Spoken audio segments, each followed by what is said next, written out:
Welcome to the Lift Oneself podcast, Tiffany. I'm so thankful you're here with me. Thanks for having me. How is your heart doing? Ooh, it's a good question to start with.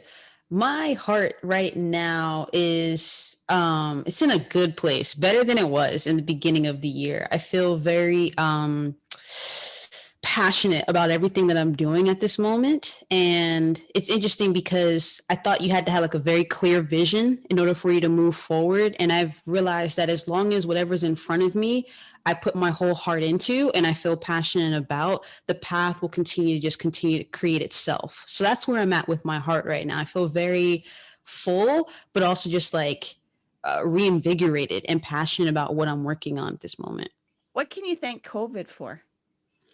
Oof, man, COVID. I can thank COVID for a moment of silence, a moment to actually like reconnect with why I moved to Los Angeles in the first place. And I think it was very clear all the places that I was in and wasn't in, what was beneficial and what wasn't beneficial, like what was helping me and what wasn't helping me. I think that's what I can thank COVID for some clarity. That's what it was. There we go. I can thank COVID for clarity. Some may not know, yet you used to work on the School of Greatness and you were part of the production team. And in October of 2020, you made the decision to leave. Can you walk us through that decision and how did you know it was time to leave? It's crazy because I actually made that decision a year before it happened. But no one knows this, right? So in November of 2019 was when I made the decision with the team that I wouldn't continue as the producer.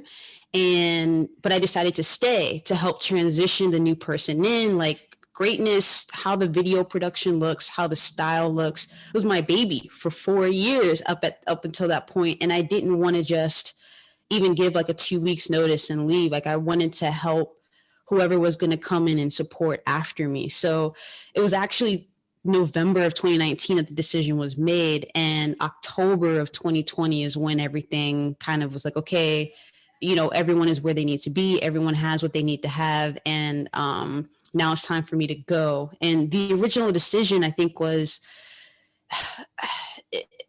at some point, so Lewis, when I first met him and when we first had our interview and everything, he always said like, the whole point here is that we're helping people follow their dreams. And for us individually, if we feel like we're not growing anymore, then we know we're not going to have fun anymore and it's not going to be a good place. And I had to sit down with myself. And when the contract renewal was coming up, I just had to ask, like, am I growing anymore? And at that point, I was the head of production. There was no one who had more video experience than me, no one who had more audio experience than me, more podcast experience than me. So everything I was learning, I'm learning on my own. But there's no one above me to tell me, outside of, the social media likes are great, the views are great, but on a production quality level, could this be on TV? Could this be in the movies? I really had no one higher than me in production to learn from. And that's where I realized that I had done everything I could.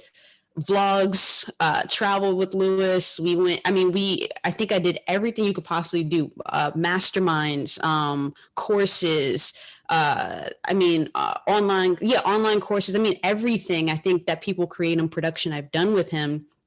So I got to a point where I felt like I was in a place that I needed to grow more. And I had done as much growing as I possibly could on that team. And I felt it, Lewis felt it, and I think we came to a really mutual decision that while it was hard to leave, it was time for me to grow and to try something different.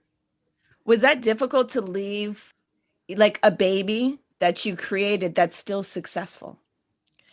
So much, because my identity felt very much wrapped up in that. Like I did have more clients than Lewis at the time, so it wasn't like his was the only one that I was feeding into, but his was the main. The most amount of time per week was what I was contributing to the School of Greatness. And yeah, I think a big part of that transition that I wasn't prepared for when I left was that, it's like the great question that people ask in film and production: who's the true auteur of the film? Is it the director? Is it the actor? Is it the editor? Like, who really makes the production? And Lewis is so creative and he's so smart, and he came up with a lot of the ideas that I helped produce. But when I left, it was like, well, which part of that production was me? And which part of that production do I continue on to my other projects? So it was hard in a sense of like, I had so much of who I am and so much of how people know me, and, you know, other opportunities have opened up because of being a part of that production. So letting that go and rediscovering who I am was probably the hardest part. And I'm still discovering it, but it's still, that was the point I didn't realize I was going to go through mentally and emotionally, was just, oh, like that's who I define myself as. Now, who am I really when I'm not at the School of Greatness? How did you deal with the grief? I finally got therapy. I've been thinking about it for a long time. And, you know, I mean, living in Los Angeles in general is hard, keeping up with rent and different things. And, you know, the pandemic hits and I'm based on everything I did was in person, you know, and now all these gigs are going away and figuring that part out. So since I moved out here going on 7 years ago, it's been ups and downs and ups and downs. And, you know, family has helped me mentally figure it out, running and finding different things to help me just, you know, mentally get strong. But the grief from that, I needed an outside source that I hadn't had before. And therapy was really, really, really helpful for someone who doesn't know me, who doesn't know anything about me, no pretenses, who's not going to fluff anything, who's just going to like get to the core and ask these questions like you're asking. You know, like one of the things my therapist asked me was like, when, you know, because there was something that happened right after Greatness. It was a really big contract. I thought it was going to be like my big moment, you know, and especially leaving Greatness immediately and getting this, and it didn't work out. And the first thing the therapist asked me was, when are you going to trust yourself again? And I just broke down crying and all the tears, and I was like, oh gosh, I don't know. You know, it was a lot. So how I dealt with that grief was reaching out for help in a way I hadn't before. And it's been great. I'm still in therapy. I feel very happy, and like the grief isn't there anymore, but having someone in my back corner that's just able to help me even when I'm happy, and to just be able to express my feelings and say things without having to, you know, if you tell your mom something, if I tell my mom something, I don't want to make her worry or whatever. So yeah, therapy was huge to get over that grief that I was feeling. Yeah. A lot of people don't realize when we leave something, there may be excitement of going into something great and new, yet there is a loss of things that you were connected to that was part of your identity. And some people really attach grief to a person that passed away or an animal. They don't realize, you know, we deal with grief constantly. And that can be a loss of a job or a home or all these different things. And it's an emotion, it's a feeling of loss, and also going into the unknown of something new. And they're intertwined. It's not one or the other. They're two sides of the same coin. So going into Absolutely. something new means there's a grief. Yeah. And the fact that I chose to leave, like, you know, it wasn't like, you know, it was like, did I make the right decision and all the different things? And, you know, being at home by myself was just like, okay, now I have so much time to think to myself. And so I think that was a problem, was just the combination of all the things at once and having so much alone time to think about it. So yeah. And yeah, I think part of what you're saying, like the grief of crying, like every therapy session I was crying, and it felt good to release, because like I said, I think I had to do so much to survive in Los Angeles. So I can put on a shield. I can put on, you know, I can do a lot of things to protect myself and protect my feelings and get through what I need to get through. And then to have a space that I could just let it all out over and over and over again. It felt really good to grieve in that kind of way. And to bring that up too, I actually lost an aunt at the same time. So it was like a bunch of stuff piled up that just was just, there was no, I don't know how I would have gotten through that without some kind of outside support to just help me make sense of everything. Yeah, it's huge. Thank you for sharing that. A lot of people find it challenging to share the intimate part of our vulnerability and the sensitivity of fear, Because in a world where everybody's telling everybody, don't fear, run away from fear. And it's like, no, you need to lean into the fear and feel the sensitivity. There's some good parts of fear. Our nervous system is here to keep us alive. It's the one function. So that's always in the background. And you have to be aware of that sensitivity. Yeah, when we armor up, yes, in the world, we have to put our defense mechanisms and go out, yet it's being connected to that sensitivity. We need to create spaces. And being as busy as you were with the School of Greatness, it doesn't really give time. I remember seeing one of your statuses saying, I was around so many thought leaders, so many self-help, all these things. And it's great to hear this stuff, yet when am I applying it directly? The things that they're saying, how am I applying it in my direct experiences? It's all great hearing all this, and you get kind of a little bit of an energy, not a little bit, you get a high from it, but it doesn't last. Right. And the reason why it doesn't last is because you're just listening to other people's experiences of it. You're not really applying the direct experience of it. That's beautiful. I'm glad you brought that up, because that is one of the hardest parts working there was you're hearing everyone say, you got to do the unthinkable, go after this. It's like constantly hearing how these people went against the grain. And I know that everything I'm creating is helping other people hear it. But yes, the time to apply it for myself was pretty difficult because all I'm doing is creating it for other people. And so it was like it was great to hear. And now it's like, I don't know, I can quote so many people, over 500 interviews. I can quote so many things, and so many moments will come up at different parts of my life. So I'm grateful to have experienced that. But yes, it was this weird in between of feeling like very motivated, but then, not really having the space to create what I was learning every day outside of what I could do individually. I did like all the therapists that were on that we had, all the nutritionists that we had on. I mean, there were so many people that I was able to apply who I was personally, like a lot of the tips that they had. So growing and learning as a person was really good.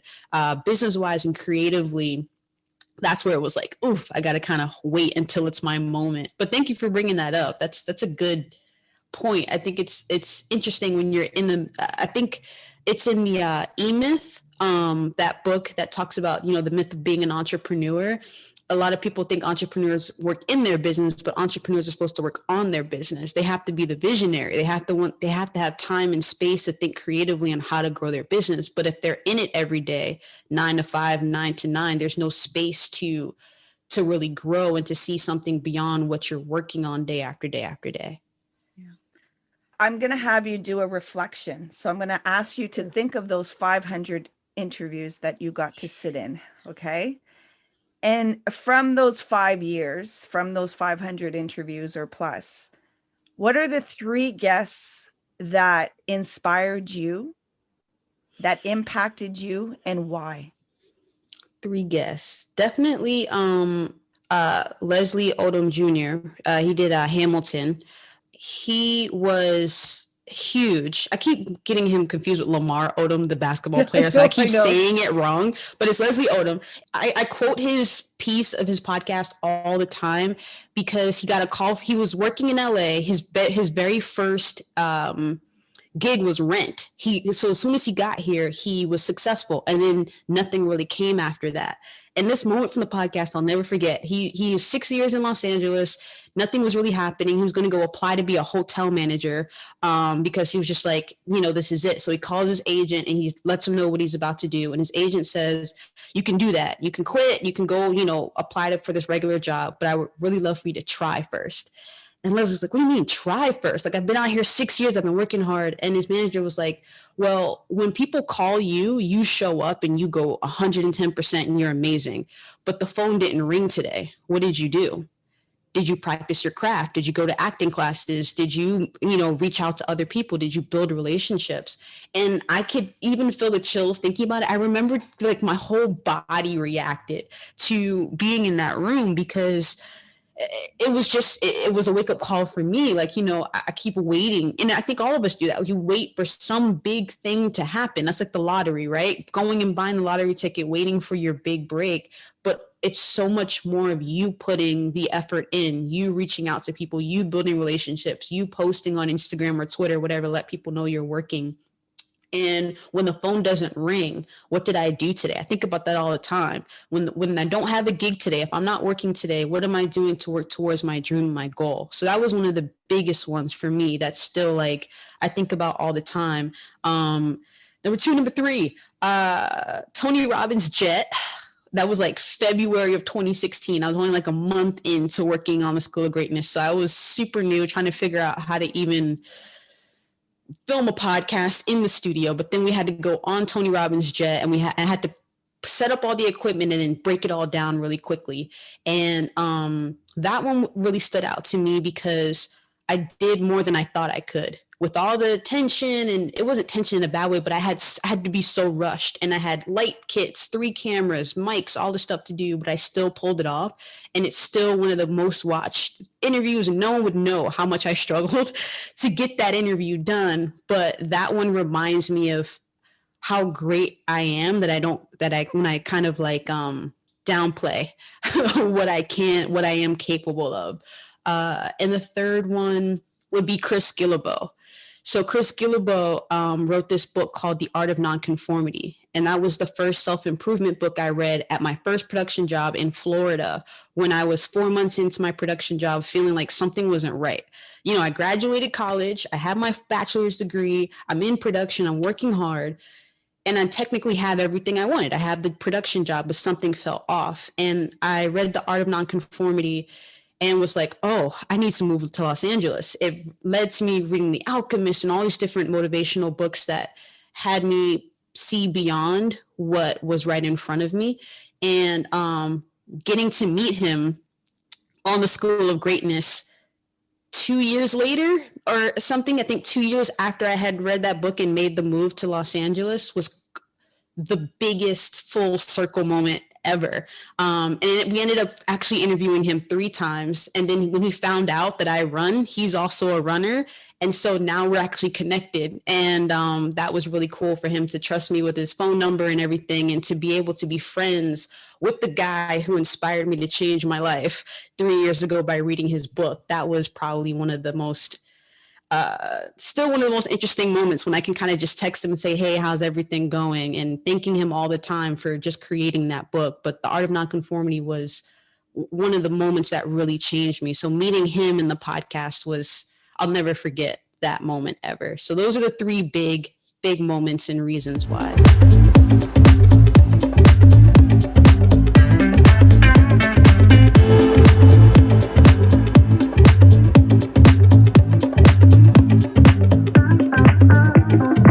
I would like to just come back and highlight the trust in yourself. You read that book and met that person, and you created a network. So trust yourself, Tiff. Thank you. I will. I'm working on it. I appreciate the reminder. And I mean, I think that's great for your audience to hear. You know, it's like we're doing really cool things, but, you know, all the people I've met, they still struggle. They still struggle with relationships. They struggle with trusting themselves. They struggle with insecurities. And I think every day, trusting yourself, but then also reaching out to people when you need help, and knowing that you don't have to be your own island, or you don't have to figure it all out by yourself. The whole lone wolf mentality, I think, only gets you to a certain point, but we need each other. We need people. You need to be on a podcast so that someone can remind you to trust yourself. Like, we all need these moments. So thank you. I receive it, trusting myself. And I hope you do the same today, the rest of this week, the rest of this year, but just constantly reminding yourself to just trust that you have everything that you need and you are lacking nothing. Yeah. I want to let the listeners know too that before the School of Greatness, you also created another Trust Yourself by being in the WNBA. Can you tell the listeners about that one? That it's fun. I'm just going to put it's funny when we're in our story, we're kind of in survival mode and we're creating all these things, but then we don't take the time to really reflect of appreciating and seeing the things that we finally achieved and stuff like that, because it's like, oh, the next thing. And then if we're not doing that, we don't know the trust that we're building with ourselves. We tend to focus more on the disappointments and the things that we haven't done, rather than really appreciating the things that have come to fruition, to see the tenacity of integrity of process. And I think also in the trust, I went to a spa with my friend on Saturday. Ooh. And yeah, it was a thermal cycle. So it was, yeah, beautiful. And we were discussing how the word patience is used inaccurately. A Mm. lot of times people are using the word patience as waiting and wishing, where patience is an active action. You have to do something to be able to create something. It's not sitting patiently and being passive, wishfully thinking something's going to come to fruition. You have to be in the consistency of something, of a process. So patience is a part of a process. So did you watch my stories this morning? No, I didn't. I ran this morning and I ran 4 miles this morning, and that was the only thing I put, was that all I could think of today was patience. That's the only word that's coming to me right now is patience, patience, patience. So that's literally all over my stories this morning. It just says, be patient with yourself, patience, patience. So it's so cool that you're defining that word for me right now, as I'm sitting in it. Cause yeah, the run didn't go the way I wanted it to, but I know the more that I run, the more that I, work things out, the better it's going to get every time. So that's pretty cool. That's awesome that that's what you're discussing. And yeah, that was the only thing that was the word for today and for the week, is just patience. And knowing that it's an active Right. thing. And it's also it's challenging. It's really challenging when, especially when you want to get, we're conditioned to get things perfect.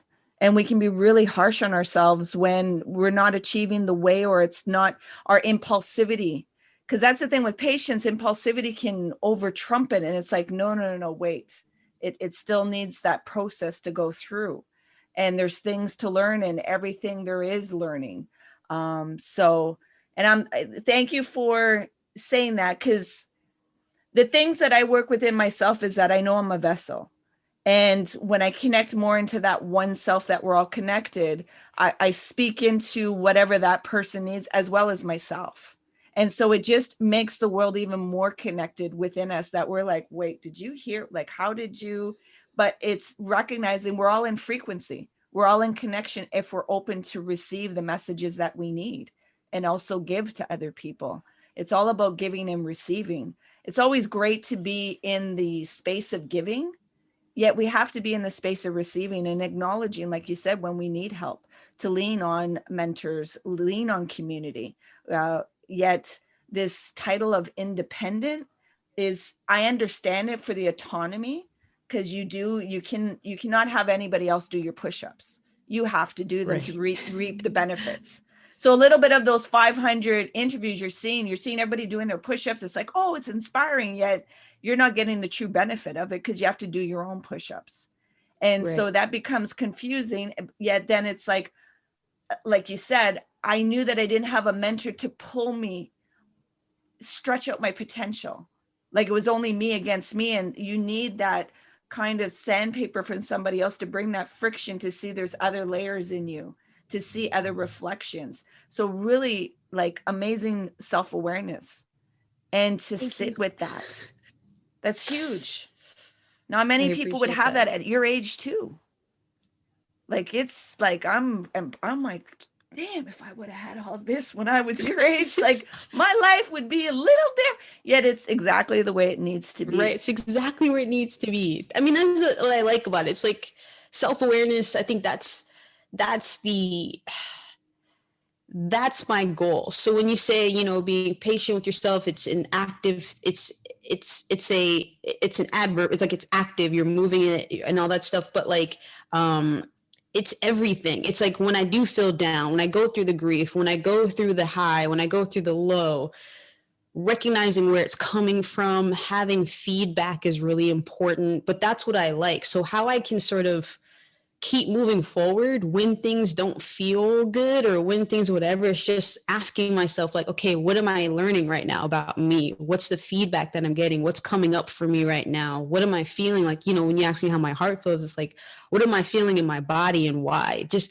asking myself these questions can sometimes be a little stressful, but it's helps me with that self-awareness so I can kind of calm down. It's just information. It's just helping me understand myself a little bit better.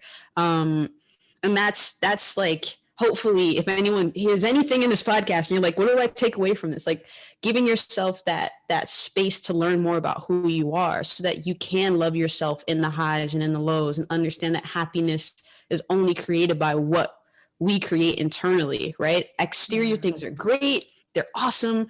But like, I can be really happy today, even if I didn't have, you know, the best run. I can be really happy today, even if after we're done with this podcast, I'm like, I can't create anymore. Like, it's just time for me to lay out on the couch. It's that kind of day. It's the self-awareness and the information. And I know a lot of people, I think, including yourself, are you know, helping people understand the, you know, the idea of rest and letting yourself not be so hustle all the time. And it's hard to generally give that information because everyone is so different. Knowing if you're resting right now or being super, you know, lazy and procrastinating, how would anyone know but you? Like, you have to kind of sit and get to know yourself a little bit more. So I appreciate the compliment. I receive it. I think to me, it really is just, sometimes it's a good thing, but you know, sometimes it can hurt me too. But overall, I'm always just asking myself, why am I feeling this way? What's coming up for me? And the self-awareness is what I try to focus on outside of the feelings and the emotional things that can kind of keep me in the same place. Does that make sense? Of course it does. What I always give the insight to people is life is about pain. If you want to grow, you're going to experience pain. What we forget is that we have the capacity to experience pain. We close off thinking we cannot go through it and then that starts to build the suffering because you're resisting what needs to grow. Yet it's like, wait, I have to open up the awareness that I have the capacity to expand. Yes. And the pain is there for whatever the challenge is. And it's to be used. It doesn't feel good.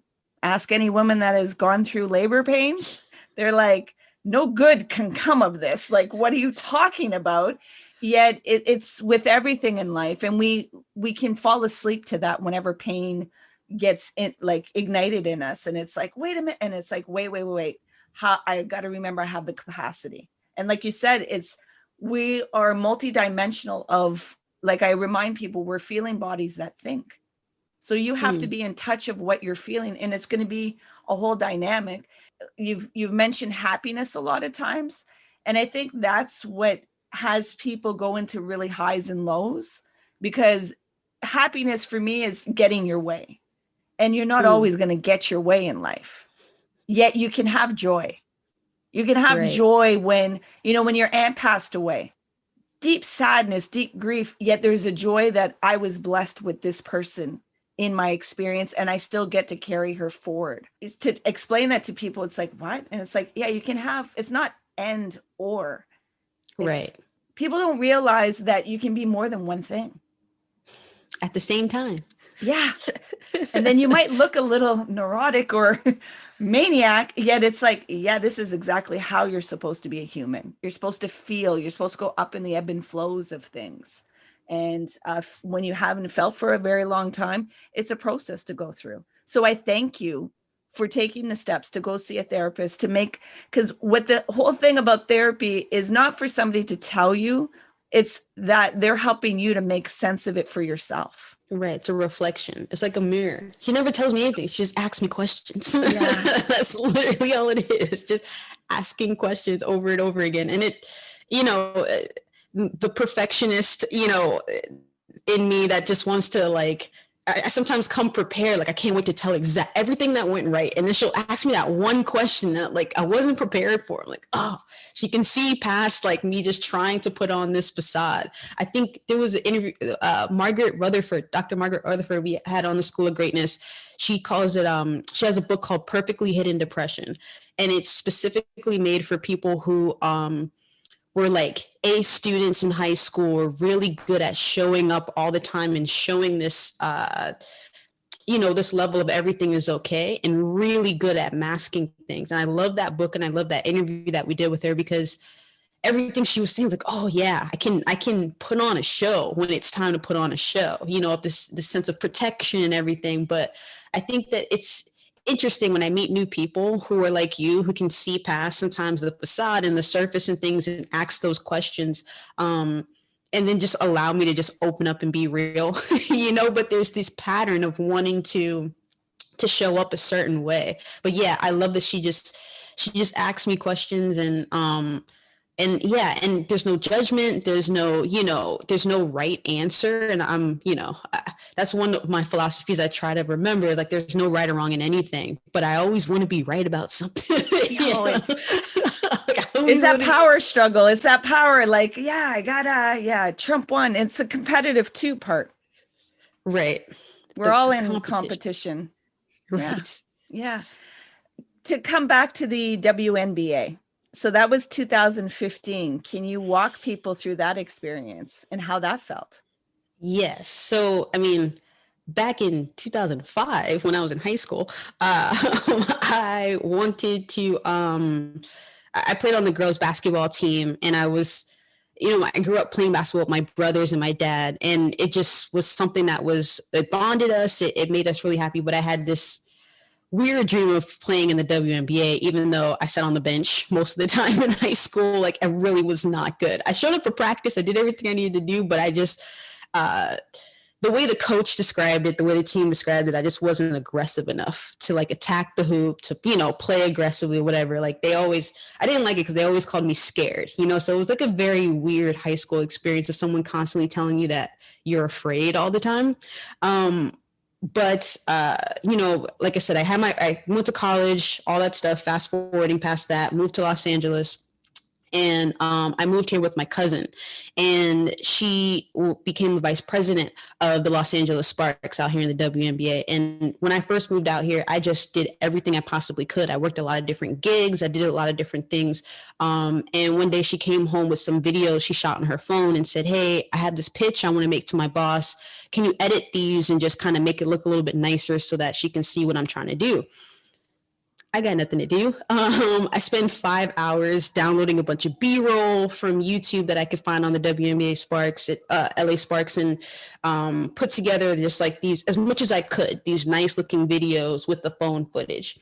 And her boss, Christine Simmons, told her the next day, like, hey, let's bring this in and actually shoot this. So I came in and filmed for them for the first time. And it was so cool to be in their office and to talk to some of the sales representatives there and everything. And that was it. Like, it was just a one-time gig. I didn't really think too much of it. I kept doing things, but then, they kept coming up with ideas. And I talked to my cousin about some of the marketing ideas she had. And we just kept coming up with reasons to film it, to interview different women, to come up, people in Los Angeles and stuff. And it ended up working out that I kind of interned with them for 4 months, just doing a lot of free work for their marketing and social media. And then when it came down to the season, they hired me to be the kind of like the photographer and videographer for their group sales and marketing.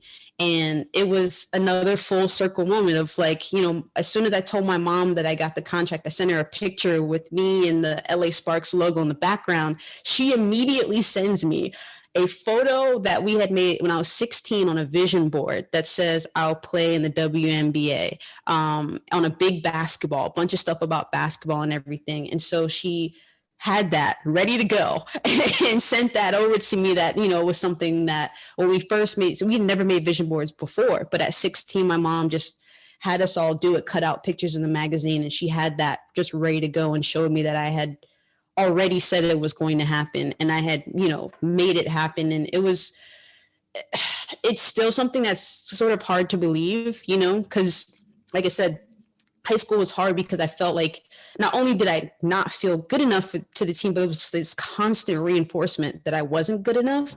And to have my name on this badge that said WNBA, to have been putting out all these campaigns and, helping start with the We Are Women campaign, featuring all these women around Los Angeles County. And my name is on all of it. It was just so interesting to see that come to pass and to sort of help me let go of all those things that had been sort of reinforced in me about not being good enough.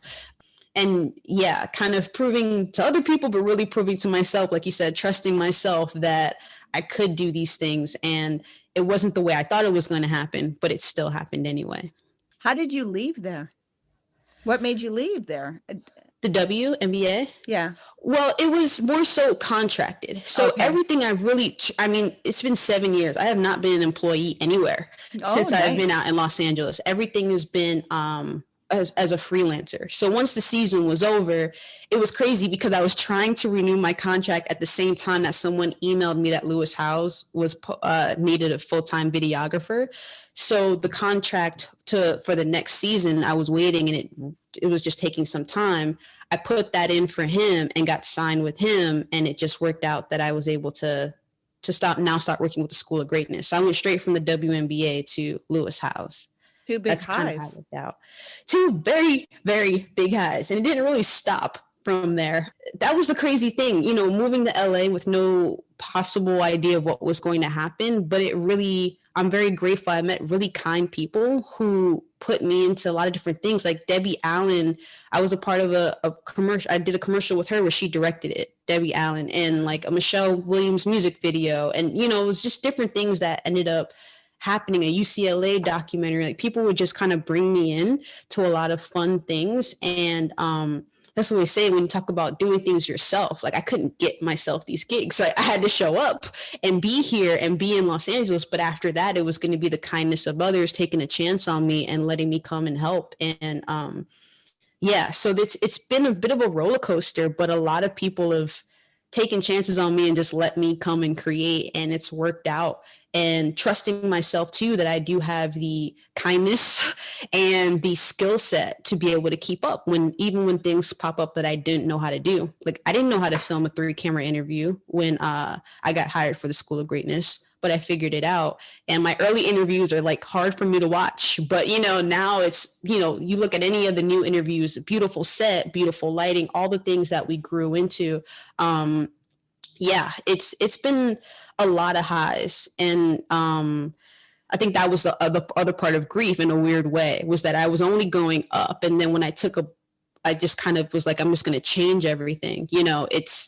If anything, my schedule got a lot more free as a freelancer, and I have a lot more time to actually take breaks and do different things. So it's weird because I'm still adjusting to the fact that I don't have to be so busy to be successful, that I can be working and creating and growing and working on the vision of what I want to create without having to necessarily clock in 12, 14 hours every day. Why filmmaking? It's always been mine. I don't, my family's very musical. We grew up singing in different churches. We were like a little family band. And that was my earliest experience of just creativity and kind of like no limits. My mom is just very, very creative, and she let us be as creative as possible. I think I don't know if it was like little and just wanted to be a little bit different. So the camera just seemed to be what called to me. My earliest memory of seeing a guy with a camera leaning over and just wanting a camera. I don't know if it was on TV or a photograph or anything, but overall, I'm happy to have grown up in a very performance-based family because there was always something to film. There was always something to create. And yeah, it was just always my thing. Even now, I talked about my aunt's funeral. Unfortunately, I had 2 aunts pass in 4 months. It was really just interesting as our family dynamic, because I grew up in, not a lot of people pass, and now people are passing. So it's a new dynamic for our whole family. But right now I'm creating the videos with photo, the videos that they're playing at the funerals and everything. It's weird because it's like everyone knows to call me because I'm the person in the family that does it, but it feels so good because that's my contribution to them and giving it to their life, and I can send it out to everyone in the family. And I think video just has a way of connecting us. Audio does too, so does the written form, but there's just visually being able to see the person that you love, hear them say something, recordings and different things. I love that medium. I love communicating that way. I love connecting people in that way. So why I picked up a camera when I was really little, I can't really remember what was the most initial spark, but I know that it's always been my favorite way to communicate with people. And even when I'm by myself, and I know people do this, but like I can't quite process something, I'll just put out a camera and just start recording and talking to myself into my camera. And who knows if anyone's ever going to see any of these just like personal journals, but sometimes it helps me even just work things out to just be able to pull out a camera and a mic and talk to it. So yeah, it's always going to be my number one form of communicating with people and expressing love and connection through. What is it about storytelling that captivates you?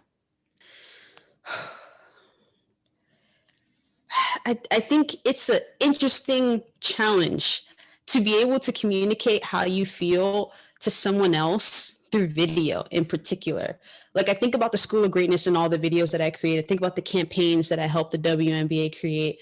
It's like, how do I know that if I shoot it in this kind of way and have the person start off with these 3 words, that's what's going to get millions of views or going to get enough people to connect with it and to want them to either change something about themselves, come and support the WNBA and watch a game, or to stop eating food. Jesse Itzler. So it's a weird transition, but Jesse Itzler was one of my first interviews. He's a billionaire. He owns the Toronto Raptors, I think, coconut water, all this different stuff. He was one of the first interviews, and he said he doesn't eat anything before 12 o'clock. He feels a lot more energy and different things when he sort of like fasts during the day. And now I do that. Like I don't eat anything before noon, all this different stuff. But just because that connected with me, is that going to connect with millions of people, right? Like trying to find the things that people have in common that will make them want to move and do things differently or to grow or to learn. I don't know. Storytelling is just fascinating to me because there are some beautiful documentaries that no one's watched because it didn't catch enough people's attention to like go crazy. And then there's some things that people shot on an iPhone without any fancy equipment that was enough to get enough people to watch, that had millions of views and help people, soar in their career. So I like storytelling. I think it's so complicated and weird and fun and artistic and beautiful. And I think that there really is more than one definition to it. But if I can tell a story over and over again that helps connect humans, that can help people see themselves in somebody else that may not have grown up the same way they have, may identify in a different way than they do, may live across the world and they thought, places that they never visited. That's really my goal. Like I want to use storytelling to connect humanity so that we can see more of ourselves in each other. And hopefully that creates more love in the world and a little less hate and war and different things, because we can just see the other person and we don't see so much the difference, but we see the connection. Thank you for making it all the way to the end. I appreciate you and your time. Look out for episode 2, where me and Tiff talk about well-being, boundaries, and much more. If you found anything that was relevant, or perhaps there's somebody that you think can benefit from this podcast, please share it out. Help grow the community. Help grow Lift Oneself. You can find more information on our website at www.liftoneself.com. Until next time, be sure to be kind and soft with yourself. You matter.